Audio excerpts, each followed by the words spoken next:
Bismillahirrahmanirrahim.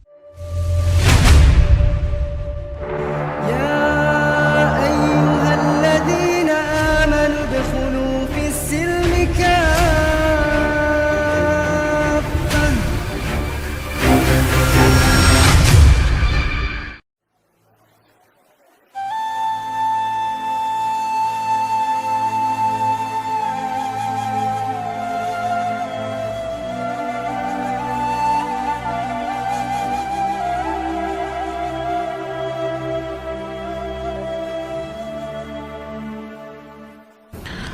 Siapa Nabi ini? Nabi ini dikenal di dalam Al-Quranul Karim, namanya Ayyub alaihi salatu wassalam. Ma'asyiral muslimin yang dimuliakan Allah Azza wa Jalla, di dalam Al-Quranul Karim Allah subhanahu wa ta'ala berfirman dalam suratul Hajj ayat 11, wa minan nasi man ya'budullaha ala harfin fa in asabahu khairun itma'anna bi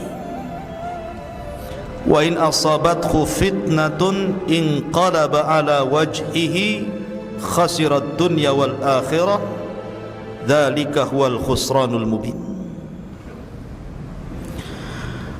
Di antara sebagian manusia ada yang menyembah Allah di tepian. Apabila Allah subhanahu wa ta'ala uji dengan kebaikan, maka dia merasa tenang hatinya. Tetapi kalau Allah subhanahu wa ta'ala uji dengan keburukan, dengan fitnah, maka mulailah berubah wajahnya, sehingga rugi dunianya dan rugi akhiratnya. Dan itulah sebenar-benarnya kerugian. Ma'asyiral muslimin yang dimuliakan Allah subhanahu wa ta'ala, setiap manusia itu ada ujiannya. Tidak ada satupun manusia yang tidak ada ujiannya, hatta para nabi dan rasul. Dan Nabi SAW mengisyaratkan dalam sebuah hadis, inna asyaddal bala indallahil anbiya thummal amsalu fal amsal. Sesungguhnya yang paling berat ujian yang Allah timpakan adalah ujian yang Allah timpakan kepada para nabi, baru kemudian di bawah nabi, baru kemudian di bawah nabi. Dan Allah tidak mungkin menimpakan sebuah ujian kecuali sesuai dengan kadar keimanannya. Dan Allah juga tidak mungkin menimpakan ujian kecuali sesuai dengan kemampuannya. Tidak mungkin Allah memberikan ujian berlebih dari kemampuan hamba menghadapi ujian.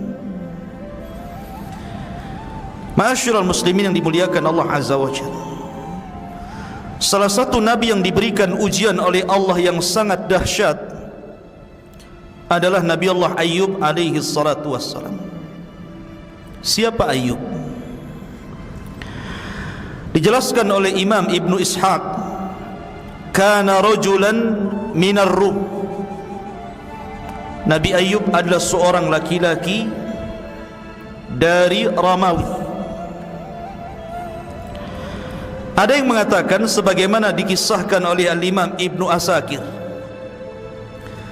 bahwa ibunya Ayyub itu adalah putri daripada Nabi Allah Lut, keponakan Ibrahim alaihi salatu wassalam. Dan ayahnya adalah orang yang sezaman dengan Ibrahim, beriman dengan Ibrahim alaihi salatu wassalam ketika Ibrahim dilempar ke dalam api, dalam kisah yang sudah saya kisahkan kemarin, Ashabul Uhdud. Tetapi yang masyhur bahwa Ayyub itu adalah keturunan Ibrahim. Tidak banyak dalam Al-Quranul Karim tentang kisah Nabi Ayub, hanya disebutkan dalam beberapa ayat. Begitu juga dalam hadis-hadis Rasulullah tidak banyak. Yang sahih itu cuma 2, lebihnya dhaif. Sehingga tidak banyak dikisahkan seperti kisah Nabi Allah Musa, Ibrahim dan yang lainnya. Karena dalam Al-Quran sendiri, dari 25 Nabi dan Rasul itu, yang sangat detail itu cuma sedikit. Seperti kisah Musa, Ibrahim cukup detail. Ada juga kisah itu yang hanya diisyaratkan secara global, tapi ada yang tidak dikisahkan seperti Yasa, Zulkifli. Nah, Zulkifli ini salah satu anak Nabi Ayub, nanti saya ceritakan di akhir cerita ya. Sehingga untuk membentangkan terlampau panjang kisah ini, tentu banyak diambil dari Israiliyat, tapi kita akan cukupkan di dalam Al-Quran, hadis Nabi SAW yang sahih dan keterangan para ulama. Di dalam surah Al-An'am ayat 84, Allah mengatakan, wa min dzurriyyatihi Dawud wa Sulaiman wa Ayyub wa Yusuf wa Musa wa Harun. Dan termasuk anak keturunan Ibrahim adalah Nabi Allah Dawud, kemudian putranya Sulaiman, kemudian Nabi Ayyub, Yusuf, Musa dan Harun. Dalam surah Al-An'am disebutkan bahwa Ayyub keturunan Ibrahim. Kalau pendapat yang pertama, keturunan Lut, ibunya dari putri Lut dan ayahnya orang yang beriman kepada Ibrahim. Tapi pendapat ini dibantah. Jumhur ulama mengatakan bahwa Ayyub keturunan Ibrahim berdasarkan nas Al-Quran. Ma'asyiral muslimin yang dimuliakan Allah Azza wa Jalla, di dalam Al-Quran nama Ayyub itu salah satu nama yang dicantumkan secara nama dari 25 Nabi dan Rasul. Allah subhanahu wa ta'ala berfirman, inna awhayna ilaika kama awhayna ila Nuhin wan nabiyyina min ba'di wa awhayna ila Ibrahim wa Ismail wa Ishaq wa Ya'qub wal asbat wa Isa wa Ayyub. Sesungguhnya kami wahyukan kepada wahai Muhammad sebagaimana kami wahyukan sebelumnya kepada Nuh dan para nabi setelahnya. Kemudian kami wahyukan kepada Ibrahim, kepada Ismail, kepada Ishak, kepada Ya'qub dan asbat, dan juga Isa dan Ayyub. Sini Allah subhanahu wa ta'ala menyebut kata Ayyub. Ayyub ini memiliki istri yang subhanallah sangat sabar. Ada yang mengatakan namanya adalah Lia ibn Ya'qub. Apakah Ya'qub putra Ishak? Wallahu a'lam. Tapi nama perempuan ini adalah Lia, wanita percontohan seluruh wanita. Sebagaimana suaminya sabar, dia juga sabar. Lalu apa ujian yang Allah subhanahu wa ta'ala berikan kepada Ayyub alaihi salatu wassalam? Disebutkan di dalam surah As-Sad. Ini ujiannya. Allah mengatakan dalam surah As-Sad ayat 41, wadhkur abdana Ayyuba idh nada rabbahu anni massaniya syaitanu binasbin wa adab. Ceritakan wahai Muhammad hamba kami Ayyub alaihi salatu wassalam ketika dia menyeru Rabbnya dan mengatakan, ya Rabb, sesungguhnya syaitan telah menimpakan kepadaku binasbin wa adab, dengan berbagai macam nasb, ujian, keburukan dan azab siksaan. Ada yang mengatakan bahawa syaitan itu datang kepada Allah subhanahu wa ta'ala setelah dia menggoda Ayub dan tidak berhasil, dan mengatakan wajar saja Ayub tidak bisa digoda wahai Rabb, karena engkau berikan nikmat yang banyak. Karena Ayub itu pemilik tanah yang luas di zamannya. Di desanya itu dia orang kaya, kebunnya luas, ternaknya banyak, emasnya melimpah, kaya raya, dan memiliki 14 anak, semua laki-laki dan sukses, dan memiliki wanita yang sangat sabar, pembantu-pembantu, pokoknya nikmat yang luar biasa. Sehingga syaitan mengatakan, kalau engkau uji dia, saya yakin Ayub tidak akan tahan dengan ujian itu. Tetapi Allah subhanahu wa ta'ala mensifati Ayub dengan kesabaran. Ayub itu orang sabar. Mulailah Allah subhanahu wa ta'ala menguji Ayub dengan cara pertama menghilangkan seluruh kekayaannya. Panennya gagal, ternaknya kemudian mati, emasnya habis, bangkrut dia. Ma'asyiral muslimin yang dimuliakan, kalau ini terjadi kepada manusia biasa, kepada kita, anda, saya dan yang lainnya, orang kaya tiba-tiba bangkrut, kira-kira apa yang terjadi? Kalau tidak gila mendadak, gantung diri. Jangankan orang kaya bangkrut, caleg nggak jadi saja telanjang naik genteng, stres, baru tidak menjabat padahal masih bisa periode berikutnya. Tapi Ayub itu abdun saleh, abdun sabir, hamba yang saleh dan sabar. Sabar dia. Inna lillahi wa inna ilaihi raji'un.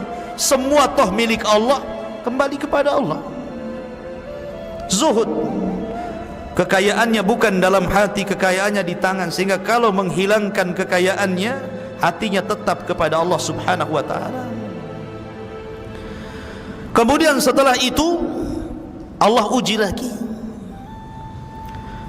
Tiba-tiba kemudian seluruh putra-putranya meninggal dunia. Ada yang mengatakan dalam cerita Israiliyat, wallahu a'lam, bahwa syaitan itu menjelma orang, kemudian pura-pura mengundang putra-putra Ayub untuk makan-makan di rumahnya. Semua diundang. Ketika putra-putra Ayub dalam rumah itu, tiba-tiba syaitan kemudian merobohkan rumah itu dan menimpa putra-putra Ayub, mati semua. Ingat, meninggal seorang anak itu jauh lebih terasa dibandingkan meninggal orang lain. Kalau orang kehilangan orang tua itu musibah, kehilangan istri musibah atau nikmat? Antum? Nikmat Ustaz, bisa ganti yang baru. Musibah. Kemudian hilang suami, musibah. Jangankan lagi wafat, poligami saja dibilang musibah sama istrinya. Ya. Lah, semua ini musibah, apalagi yang meninggal adalah anak. Semua anaknya. Nabi pernah diuji dengan meninggal anaknya loh ya. Semua putra-putranya meninggal dunia, dan terasa sekali ketika Ibrahim putra beliau meninggal dunia. Itu lagi lucu-lucunya tuh. 1 tahun 8 bulan itu masih lucu-lucunya. Sehingga Nabi SAW sedih dan menangis. Ketika ditanya tangisannya, maka Rasul mengatakan, innal aina la tadma wa innal qalba la tahzan wa inna bifiraqika ya Ibrahim la mahzunun. Mata ini bisa berlinang air mata, hati ini bisa sedih, dan kepergianmu Ibrahim sungguh menyesakkan dadaku. Sedih kematian, apalagi 14 anaknya mati semua. Ujian yang terberat dialami Ayub alaihi salatu wassalam, tapi Ayub sabar. Ya. Ujian yang ketiga lebih parah lagi.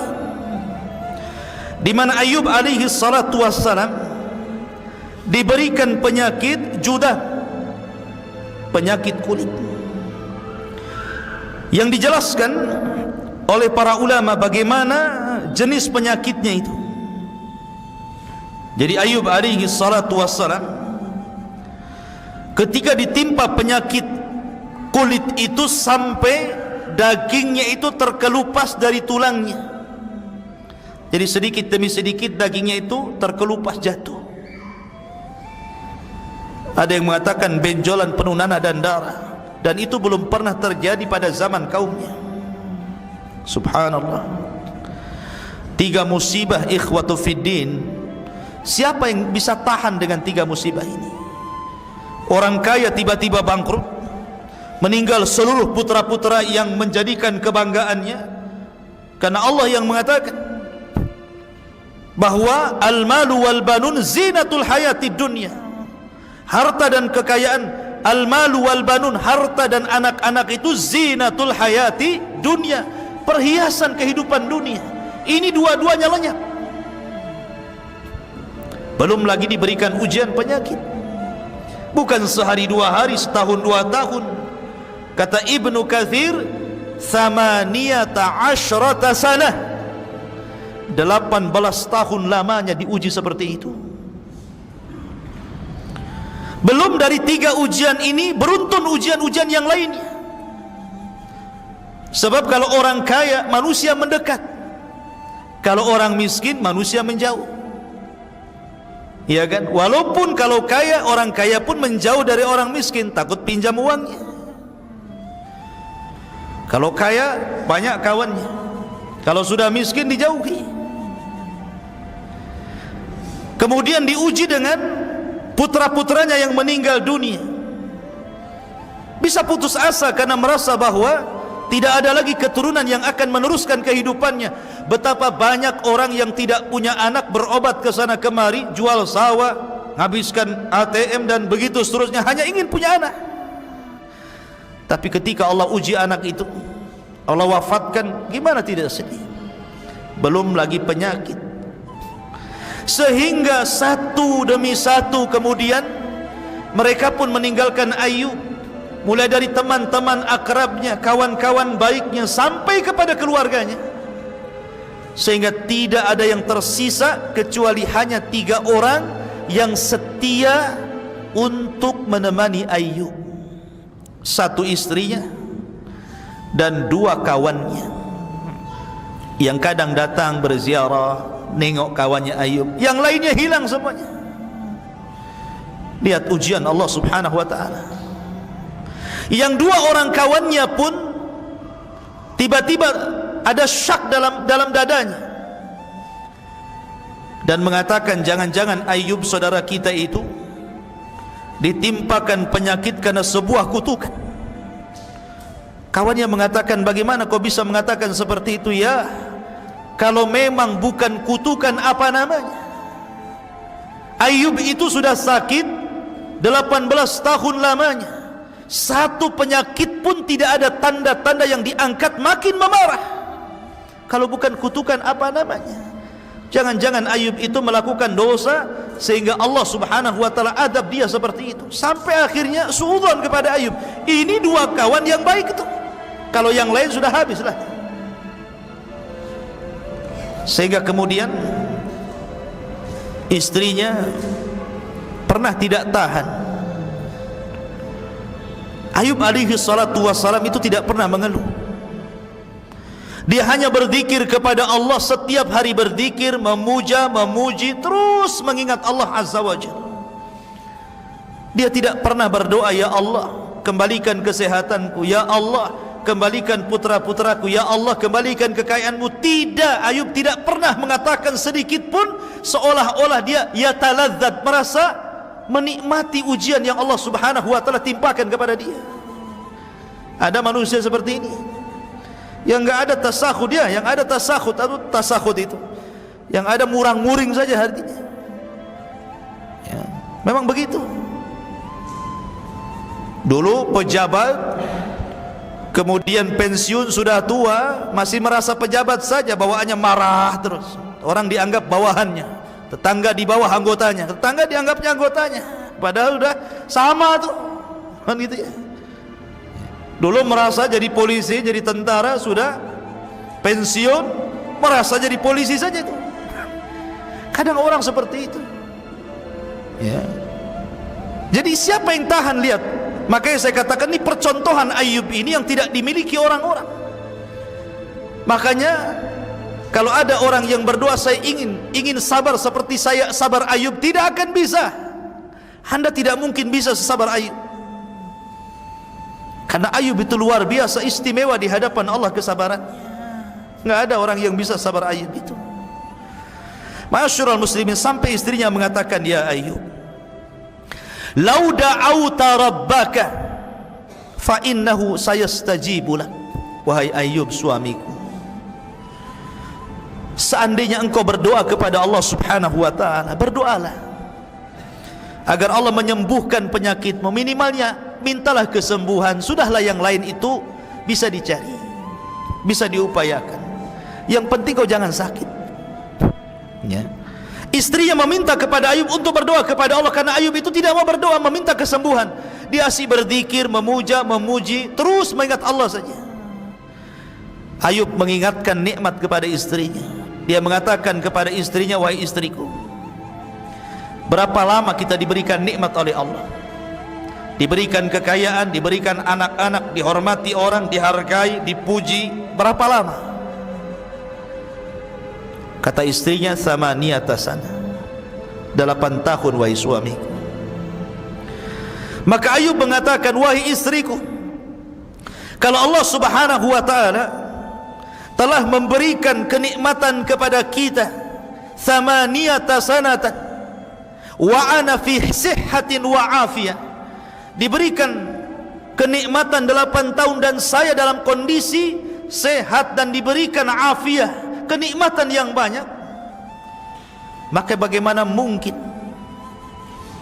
kita kemudian meminta kepada Allah sementara kita belum sampai kepada tahun nikmat Allah yang berikan kepada kita? Harus seimbang ya. Kalau Allah memberikan nikmat 8 tahun, maka diuji oleh Allah harusnya sabarnya 8 tahun baru meminta, begitu. Ini enggak, diberikan nikmat banyak, kita ini kadang-kadang ya, subhanallah, sampai dimudahkan urusannya, sekali diuji oleh Allah langsung kemudian dia terkapar. Ya Allah, kenapa asik saya terus kau uji? Kenapa enggak tetangga sebelah saja? Dia kan ahli maksiat, suruh tetangganya yang sakit ya kan? Tetapi Ayub alaihi salatu wassalam mengingatkan kepada istrinya, jangan, tidak sebanding nikmat dengan bala yang Allah timpakan kepada kita ini. Coba, siapa yang bisa mengucapkan kalimat itu? Tidak bisa. Tidak bisa, karena yang bisa mengucapkan kalimat ini hanya orang-orang yang sabar. Dari situlah wajar kalau Allah mengatakan, innama yuwaffas sabiruna ajrahum bi ghairi hisab. Allah akan berikan pahala bagi orang-orang yang sabar itu tanpa batas. Bahkan di zaman Rasul ada wanita yang suka kena penyakit ayan. Kalau datang penyakitnya, dia suka buka-buka baju dan nampak auratnya. Datanglah dia kepada Rasulullah, ya Rasulullah, saya ini terkena penyakit, dan kalau datang penyakit itu terbuka auratku. Fad'ullah li, berdoalah kepada Allah untukku supaya Allah sembuhkan Rasul. Kata Nabi SAW, kalau kau mau aku akan berdoa, nanti Allah sembuhkan. Wa in sabarti falahul jannah, wa in sabarti falakil jannah. Kalau engkau sabar, Allah akan janjikan kau surga. Milih sembuh atau milih surga? Akhirnya dia mengatakan, aku milih surga. Tapi berdoalah kepada Allah, ya Rasulullah, kalau memang penyakitku kambuh, janganlah sampai aku buka-buka auratku. Lihat kesabaran wanita ini ya. Jadi sabar itu memang ujian. Di zaman Rasul ada wanita meninggal anaknya, kemudian dia nangis di kuburan, meraung-raung di kuburan. Rasul lewat di situ, kemudian dia mengatakan, ittaqillah, bertakwalah kau kepada Allah, kata Rasulullah. Wanita ini menyaut, ya kau bisa mengatakan seperti itu karena ujian tidak menimpamu, ujian itu menimpaku. Kemudian orang ini pergi, dia tidak tahu ini Rasulullah. Kemudian ditanya, ya fulana, Rasulullah lah yang tadi nasihati kamu. Akhirnya dia kaget, dikejarnya Rasul sampai ke rumahnya. Rupanya tidak ada bawabah, rumahnya Rasul itu tidak ada security, apalagi gerbang, apalagi dikasih anjing galak, tidak. Rasulullah itu rumahnya blong, semua orang bisa masuk, padahal orang nomor 1 tuh. Sekarang baru sekelas RT saja ada satpamnya ya. Nabi SAW terbuka rumahnya, datang wanita itu minta maaf. Maka Rasul menasihati, inna sabra fi sadmatil ula, kata Rasulullah. Sabar itu dianggap sabar itu pada pukulan pertama. Ketika hari ini kena musibah, hari ini kita sabar, itu namanya sabar. Kalau sudah 1 bulan bukan sabar, kadong namanya. Ya, sabar itu ketika kena musibah, di awal kali acap musibah itu datang, itulah sabar. Ma'asyiral muslimin yang dimuliakan Allah Azza wa Jalla, ketika Ibrahim alaihi salatu wassalam, Ayub alaihi salatu wassalam semakin memarah sakitnya, yang mencari nafkah siapa? Istrinya. Istrinya yang mencari nafkah ke sana kemari. Subhanallah. Kalau seandainya wanita sekarang memposisikan menjadi istrinya Ayub, pasti langsung datang ke pengadilan agama. Minta apa? Khulu, kan gitu ya. Karena wanita sekarang, maaf ibu ya, akalnya kurang. Ya, kalau suaminya lagi sehat, apalagi kerjanya bagus, ada istilah, ya, abang sayang kalau banyak uang, kan gitu. Abang ku tendang kalau habis uangnya, kan. Artinya bahwa posisi seorang wanita itu penting dalam rumah tangga. Jangan hanya ketika senang sehat suaminya, ketika susah justru disitulah pahala yang sesungguhnya. Itulah pahala yang sesungguhnya seorang istri ketika merawat suaminya. Kalau suami lagi sehat, apa yang dirawat? Tapi ketika suami sakit, itulah pintu sorga selebar-lebarnya di situ. Itulah baiti jannati, sorgaku adalah rumahku itu. Ini istrinya Ayub di percontohan. Dia yang cari nafkah karena memang Ayub terbaring tidak bisa apa-apa. Apalagi orang-orang menjauh melihat Ayub saja, orang menjauh takut. Bagaimana mau cari kerjaan? Kalaupun dia bisa, kemudian jalan gitu ya. Akhirnya istrinya pun menyembunyikan diri kalau dia istrinya Ayub, supaya orang tidak tahu. Kalau tahu, orang pun tidak mau menerima dia sebagai pekerja, takut tertular penyakitnya. Sampai seperti itu musibahnya ya. Dan para ulama mengatakan kalau istri yang seperti ini, dia dapat 2 pahala. Pertama, pahala bersedekah kepada suaminya. Yang kedua, pahala berbakti kepada suaminya. Tapi di zaman sekarang tidak, suaminya sehat, istrinya tetap kerja. Betul kan? Istrinya kerja, suaminya sehat, padahal dibalik kata suaminya, kola yang kerja, biar aku yang masak, yang ngurus anak, yang ngepel, yang ini. Dunia terbalik. Ma'asyiral muslimin yang dimuliakan Allah Azza wa Jalla, suatu ketika sudah ketahuan bahwa dia istrinya Ayub, satu persatu orang itu tidak mau memakai dia sebagai pekerjanya. Sampai akhirnya apa yang harus dilakukan? Terpaksalah dia menjual rambutnya. Istrinya Ayub itu rambutnya panjang. Ayub itu kalau bangkit dari tidurnya terkadang memegang rambutnya supaya bisa bangkit. Tiba-tiba dijual, dan di zaman itu rambut itu sangat berharga. Di zaman itu, di zaman kita kecil-kecil saja kan begitu, rambut itu dijual kan, dijadikan gelung untuk pengantin, dirias gitu ya. Karena ada tuh orang-orang yang jual rambut itu. Lah di zaman itu rambut masih berharga untuk kecantikan wanita, walaupun dalam Islam dilarang. La'anallahu, Allah melaknat mutawassilah, orang-orang yang suka menyambung rambut, wanita-wanita yang suka menggelung, menyambung rambut asli dengan palsunya. Dilaknat wanita seperti itu. Itu di masa Rasulullah. Ajaran Islam dilaknat, tidak boleh. Tapi tentu di zaman dulu kan banyak syariat yang berbeda dengan kita, maka dijual tuh rambutnya. Kemudian karena punya uang agak banyak, ini istri ini ingin membahagiakan hati Ayyub, dicarikan makanan kesukaan Ayyub yang paling lezat. Subhanallah, berbaktinya sama suami itu. Kemudian datanglah dengan makanan yang enak. Ayyub kaget dan curiga, dari mana dapat makanan itu? Dan Ayyub tidak mau menyentuh makanan itu. Min aina hadha ta'am, dari mana makanan ini? Saya tidak akan menyentuh makanan ini sampai kau betul-betul terus terang dan jujur, dari mana kau dapat makanan ini. Kalau kau tidak jujur, di sini Ayyub bersumpah, saya akan mencambuk kamu 100 kali kalau Allah takdirkan aku sembuh, katanya.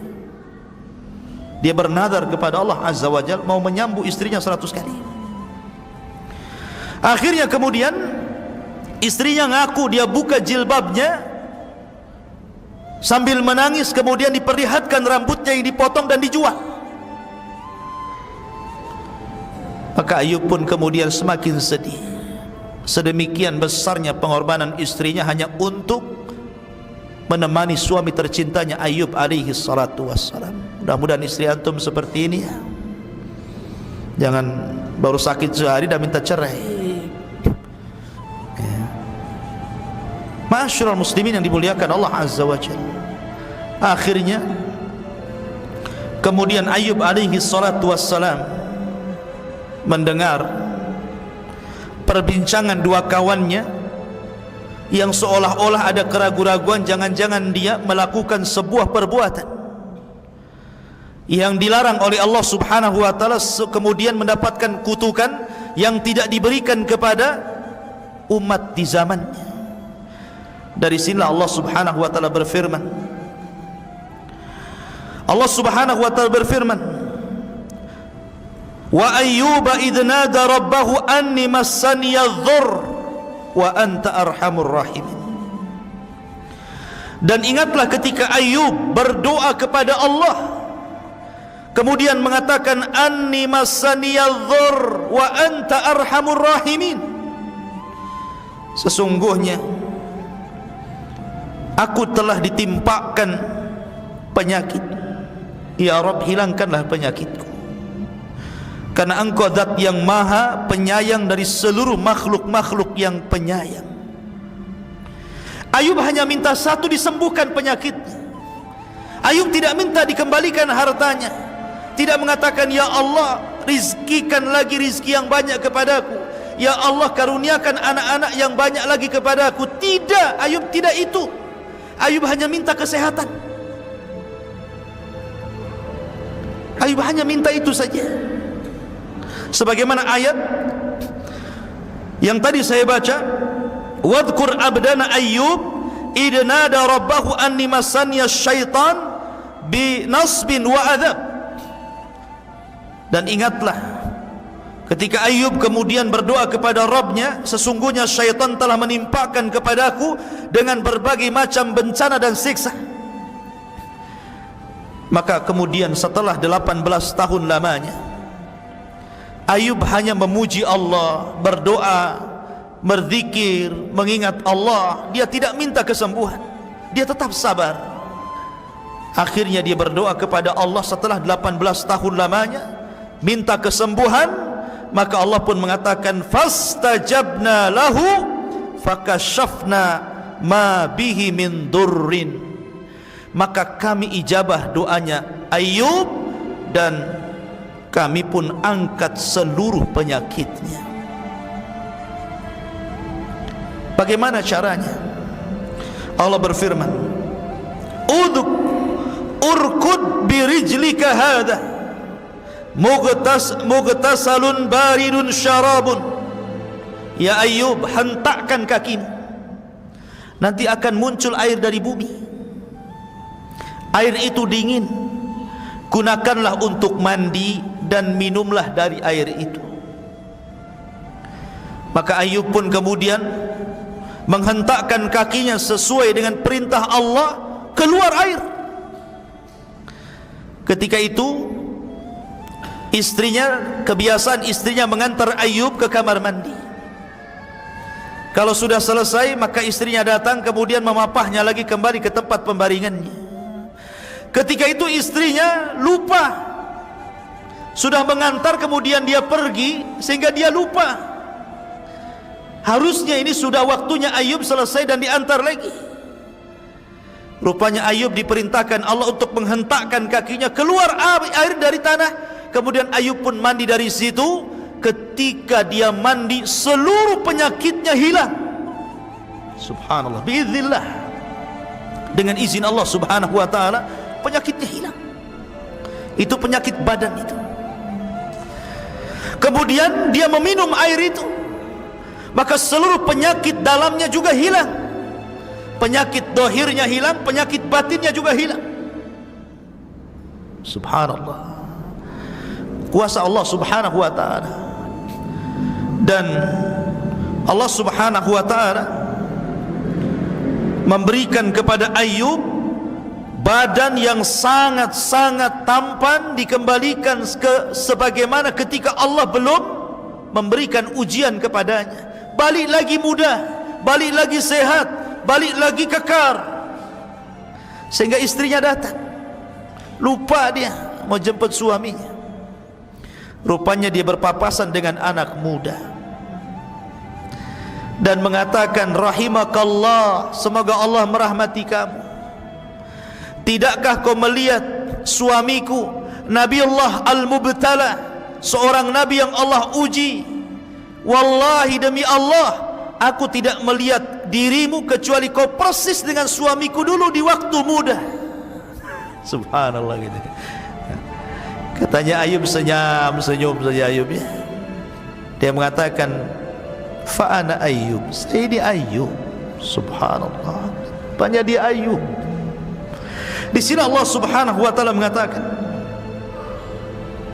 wa wahabna lahu ahlahu wa mislahu ma'ahu rahmatan minna wa dzikra liulil albab. Maka kami kemudian berikan lagi keluarganya dan yang semisal mereka sebagai rahmat dari kami, dan untuk diingat bagi orang-orang yang punya akal. Dalam ayat yang lain, wa atainahu ahlahu wa mislahum ma'ahum rahmatan min indina wa dzikra lil abidin. Dan kami datangkan kembali keluarganya dan yang semisal mereka bersama mereka sebagai rahmat dari sisi kami, dan untuk sebagai peringatan bagi hamba-hamba yang senantiasa beribadah kepada Allah subhanahu wa ta'ala. Ma'asyiral muslimin yang dimuliakan Allah azza wa jalla, ada beberapa penafsiran bahwa ketika Allah subhanahu wa ta'ala mengembalikan putra-putranya, ada yang mengatakan ahyahumullahu bi'a'yanihim, artinya Allah hidupkan kembali yang sudah mati itu hidup lagi. Itu satu penafsiran. Penafsiran yang kedua, artinya ajarahu fi man salafa wa awadahu anhum fid dunya badalahum, artinya Allah memberikan balasan dan ganjaran yang besar terhadap kesabaran Ayub, yang di waktu diberikan musibah dia tetap bersabar. Karena kesabarannya itu akhirnya Allah ganti lagi, Allah lahirkan dari dia putra-putranya 2 kali lipat daripada anak yang meninggal. Yang tadinya 14, ya 2 kali lipat putranya, banyak lagi ya, hartanya 2 kali lipat lagi.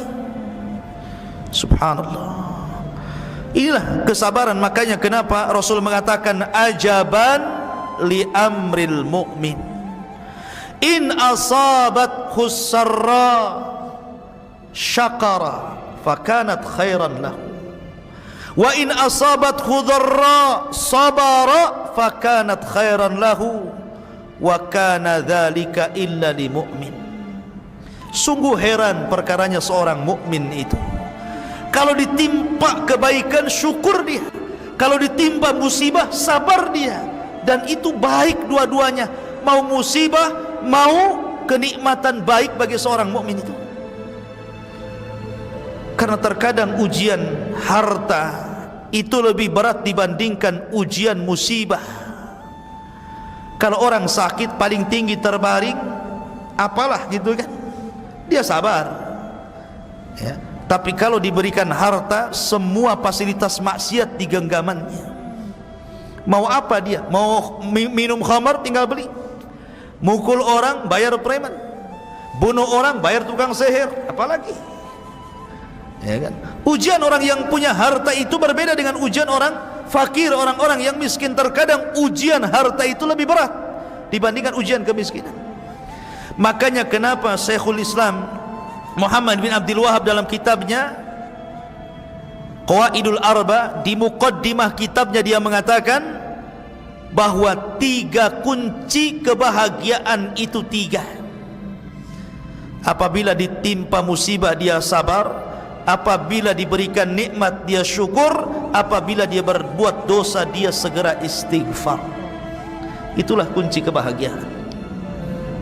Ma'asyiral muslimin yang dimuliakan Allah Azza wa Jalla, ketika kemudian Ayub alaihi salatu wassalam sudah disembuhkan, artinya satu nikmat sudah dikembalikan. Satu nikmat dikembalikan, karena nikmat sehat itu nikmat yang sangat agung, ikhwan. Terkadang orang menyanyiakan nikmat sehat baru terasa kalau dia sakit. Baru terasa kalau mulailah kolesterol tinggi, asam urat tinggi, darah tinggi, mulailah dia terasa gitu kan. Kenapa waktu sehat tidak digunakan sebaik mungkin? Makanya Rasul mengatakan ni'matani maghbunun katsirun minan nas, as-sihhatu wal farag. 2 nikmat terkadang manusia lupa, sehat dan waktu luang. Lah Ayub alaihi salatu wassalam ketika itu teringat dengan nazarnya. Nazar apa? Memukul istrinya kan. Dia kan sudah nazar dulu mau pukul istrinya. Maka Allah Subhanahu wa taala menurunkan Al-Qur'an kepada Nabi sallallahu alaihi wasallam menghabarkan bagaimana Ayub kemudian melaksanakan nazarnya. Apa kata Allah? Wa khudh biyadika dhigsan fadrib bihi wa la tahnas inna wajadnahu sabiran ni'mal abdu innahu awwab. Ambillah wahai Ayub seikat rumput, hitung 1, 2 sampai 100 rumput, ikat jadi 1. Pukullah istrimu dengan ikatan rumput itu sekali saja, itu sama dengan 100 kali cambuk. Kenapa Allah Subhanahu wa ta'ala memerintahkan seperti itu dan memberikan rahmatnya kepada istrinya Ayub, Lia ibn Ya'qub ini? Karena kebaikannya, kebaikan istri kepada suami ini luar biasa ya.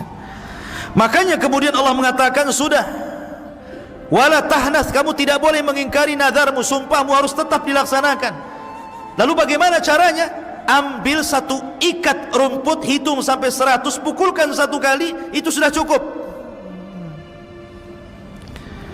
Kemudian setelah itu dijelaskan bagaimana Allah Subhanahu wa taala mengembalikan kekayaan Ayub alaihi salatu wassalam. Dijelaskan dalam sebuah riwayat. Jadi ketika Ayub alaihi salatu wassalam sedang mandi dia, tiba-tiba ada hujan, tapi bukan air. Sebagaimana disebutkan oleh Ibnu Abi Hatim dari hadis Abu Hurairah radhiyallahu an, lamma afallahu Ayyub alaihi salam, ketika Allah memberikan kesembuhan kepada Ayub alaihi salatu wassalam, amtara alaihi jaradan, tiba-tiba belalang jatuh dari langit, hujan belalang. Tapi belalang itu bukan belalang asli, tapi belalang berupa emas. Emas yang berbentuk belalang jatuh dari langit, hujan. Mau nggak antum kayak gitu? Mau lah Ustaz ya. Dan nggak pernah beli kalung sama istri, kasihlah di belalang satu katanya. Jadi belalang emas ya, jaradan min zahab. Faja'ala ya'khudhu biyadihi, maka kemudian Ayub pun mengutip satu-satu itu belalang emas itu. Wa yaj'alu fi thawbihi, kemudian dikumpulkan di pakaiannya. Qala, dan mengatakan, dikatakan kepada Ayub, Allah berfirman, ya Ayub, ama tashba'? Ya Ayub, belum kenyang kamu? Sudah kau sembuhkan, masih juga kau mau mengambil belalang-belalang emas itu? Maka Ayub mengatakan, ya Rabb, wa man yashba' min rahmatika? Ya Rabb, siapa yang kenyang dari rahmat? Saya tidak pernah kenyang untuk mendapatkan belas kasih sayang, kasih sayang. Aku tidak akan pernah kenyang untuk terus meminta kasih sayangmu ya Rabb. Akhirnya kemudian dikumpulkan emas-emas itu sampai akhirnya satu lumbung, semuanya emas belalang itu. Disitulah Allah subhanahu wa ta'ala kembalikan lagi kekayaannya. Dia beli lagi kebun, dia beli lagi ladang. Kemudian orang pun mulai satu persatu mendekat kepada Ayub alaihi salatu wassalam. Maka Ayub dikembalikan semua nikmatnya. Al jaza'u min jinsil amal, balasan itu disesuaikan dengan amalannya. Sabar itu indah, dan kemenangan itu ada pada kesabaran.